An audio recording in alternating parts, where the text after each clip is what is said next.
Halo semua, balik lagi di channel Toraokun. Sebelum pembahasannya dimulai, silahkan klik tombol subscribe dan aktifkan lonceng notifikasinya supaya kalian gak ketinggalan info dan teori terbaru dari Mimin. Kalau udah, terima kasih. Manga One Piece chapter 979 telah terbit dan memperlihatkan berbagai hal menarik.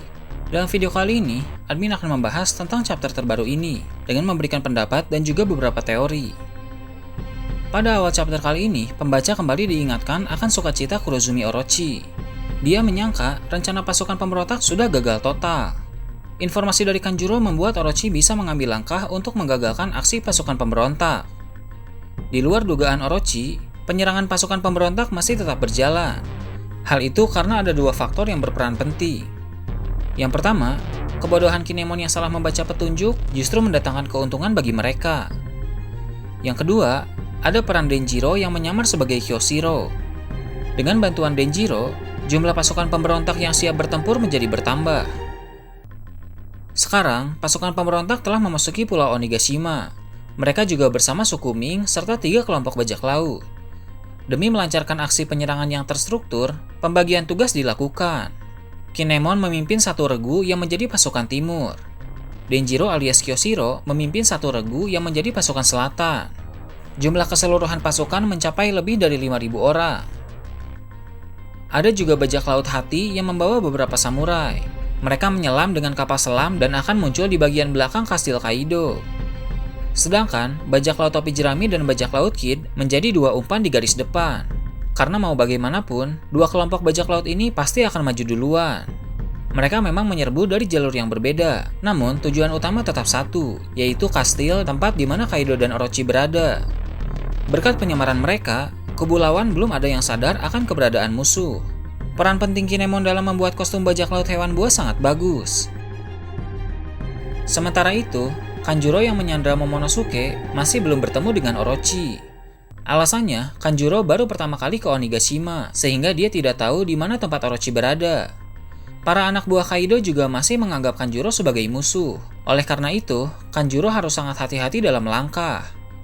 Di sana, Momonosuke yang sedang terikat melihat ada sebilah pisau yang tergeletak di tanah. Pisau tersebut tentu akan dia ambil untuk menyelamatkan dirinya. Meski begitu, admin sangat ragu Momonosuke bisa kabur. Kekuatan Kanjuro tidak bisa dianggap remeh, sehingga tidak ada kesempatan bagi Momo untuk bisa lolos darinya.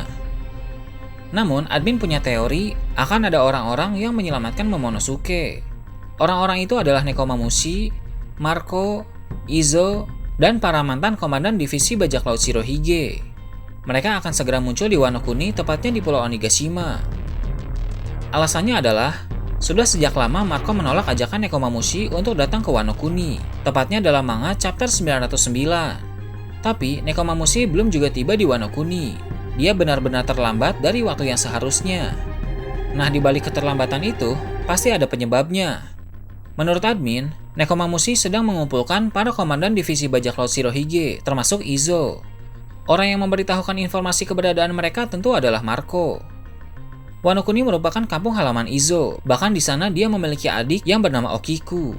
Izo juga dulu mengabdi kepada Kozuki Oden. Dengan begitu, dia juga pasti akan terlibat dalam perang Wano Kuni. Para mantan komandan divisi bajak laut Shirohige juga pasti akan membantu, karena mereka punya hubungan baik dengan Kozuki Oden di masa lalu. Pada saat semua sudah berkumpul dan siap ke Wano Kuni, Marco juga akan datang dan ikut bersama mereka. Alasan awal Marco menolak ajakan Nekomamushi karena dia khawatir Edward Weevil akan menyerang kampung halaman Shirohige. Namun, berita tentang Shichibukai bubar telah menyebar ke seluruh dunia dan Marco juga pasti tahu. Dari sana, Marco bisa menarik kesimpulan Edward Weevil akan disibukkan oleh angkatan laut yang mengejarnya, sehingga dalam waktu dekat ini, mustahil Edward Weevil bisa pergi ke kampung halaman Shirohige. Nekomamushi, Marco, Izo, dan lain-lain, merekalah yang akan bertemu dengan Momonosuke dan Kanjuro. Saat Momonosuke meminta tolong dan Nekomamushi tahu bahwa Kanjuro adalah pengkhianat, maka dia akan sangat marah dan langsung menyerang Kanjuro. Kanjuro pasti akan kalah, karena di sana juga ada Marco, Jozu, Vista, Izo, dan lain-lain. Kembali ke jalan cerita, diperlihatkan Franky mengeluarkan Kurosai yang dia kemudikan. Di sana juga ada tank Brachio yang dikemudikan oleh Chopper. Kedua benda tersebut menjadi alat transportasi yang sangat bagus dalam medan pertempuran. Kemudian terjadi hal yang cukup konyol. Jinbei ternyata membiarkan Luffy pergi seorang diri untuk mengejar Kid agar Kid tidak mengacaukan rencana. Hal itu membuat kru lain terkejut karena mereka yakin Luffy akan ketahuan. Tidak hanya membiarkan Luffy pergi, Jinbei juga membiarkan Zoro mengejar Luffy sendirian. Kru lain sangat terkejut karena mereka yakin Zoro akan tersesat. Menurut admin, tersesatnya Zoro sudah pasti akan terjadi. Nah, Zoro yang tersesat ini akan secara tidak sengaja bertemu dengan anak Kaido. Di chapter ini, terungkap bahwa nama dari anak Kaido adalah Yamato. Jika ternyata ini benar, maka ada dua kemungkinan yang akan terjadi. Kemungkinan pertama, Zoro dan Yamato akan bertarung. Duel mereka akan menjadi pertempuran seru di awal perang. Kemungkinan kedua, mereka tidak akan bertarung, melainkan Yamato akan bergabung di kubu Zoro. Dilihat dari gelagatnya yang tidak mau hadir di pesta, sepertinya Yamato membenci Kaido karena suatu alasan. Dengan begitu, dia akan menjadi pengkhianat di kubu Kaido. Hal ini tidak akan aneh, karena di arc Wano Kuni ini sudah ada 3 pengkhianat yang terungkap, dari mulai X-Drake, Denjiro, dan Kanjuro. Pada saat Jinbei dan Robin sedang berjalan, diperlihatkan ada siluet yang mengintip mereka berdua. Siluet itu sepertinya adalah Yamato, yang mencoba mengamati gerak-gerik Robin dan Jinbei. Yamato ini sepertinya orang yang tidak suka keramaian. Dia lebih suka menyendiri atau bisa dibilang introvert. Maka dari itu, Yamato tidak mau hadir di pesta. Nah, alasan Yamato membenci Kaido karena mungkin Kaido selalu memaksanya untuk menghilangkan sifat introvertnya itu. Padahal introvert adalah sifat bawaan lahir dan sulit untuk dihilangkan. Tekanan dan paksaan dari Kaido itulah yang menjadikan Yamato sosok pemberontak. Jika Yamato benar-benar berkhianat, dia tidak akan terjun langsung dalam pertempuran. Peran Yamato di awal-awal hanya sekedar memberikan informasi penting tentang kekuatan dan kelemahan dari Kaido, All-Star, Flying Six, dan Numbers. Ini akan menjadi keuntungan di pihak Luffy. Saat perang sudah memasuki babak akhir, barulah Yamato akan muncul di sana. Ini akan menjadi pengkhianatan yang dramatis karena Kaido mengetahui bahwa anaknya sendiri telah mengkhianatinya. Dalam chapter ini diperlihatkan juga para Flying Six yang sudah berjumpa dengan Kaido. Namun, pada awalnya yang memanggil para Flying Six ke sana adalah King. Jika Flying Six tahu bahwa yang memanggil mereka adalah King, maka Wushu dan Sasaki besar kemungkinan tidak akan datang. Telah terungkap bahwa mereka adalah bekas kapten bajak laut. Mereka tidak menghormati siapapun di sana, kecuali Kaido.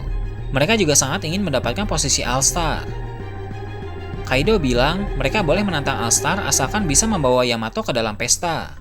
Wushu terlihat sangat senang dan dia sangat berambisi menjadi All-Star.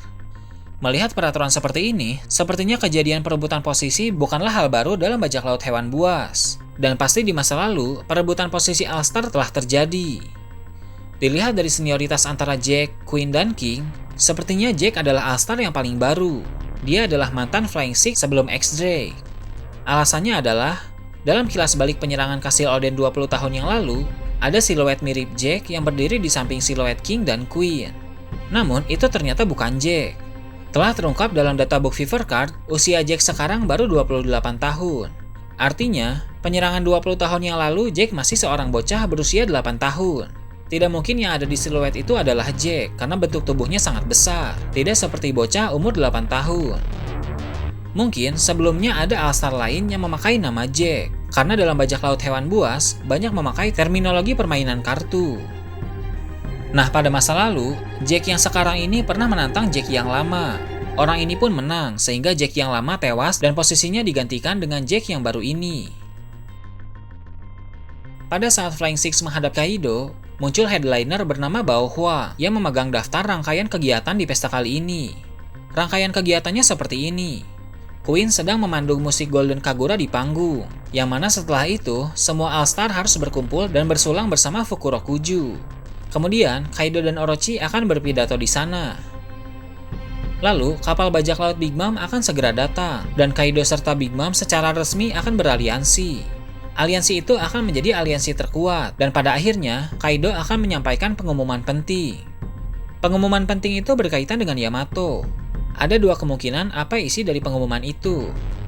Yang pertama, sesuai teori admin yang lalu bahwa Yamato adalah anak dari Kaido dan Big Mom. Maka pengumuman penting tersebut adalah tentang hubungan keluarga mereka. Yang kedua, bisa jadi Yamato bukanlah anak Big Mom.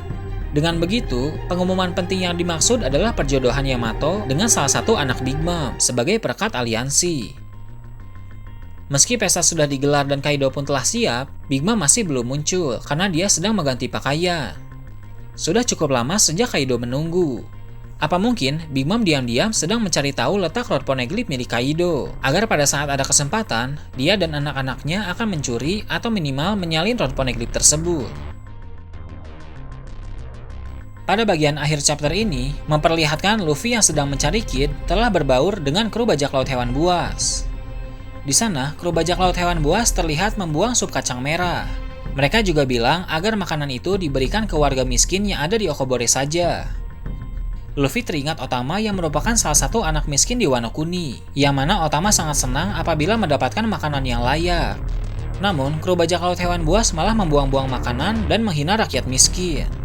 Emosi Luffy tersulut dan chapter pun berakhir.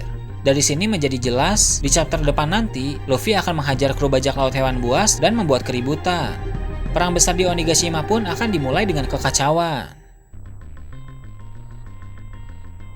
Nah itu tadi, review dan teori admin tentang One Piece chapter 979.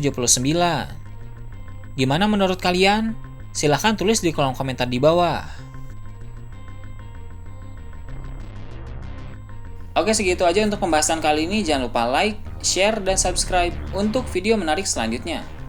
Gue Toraokun, Shambles.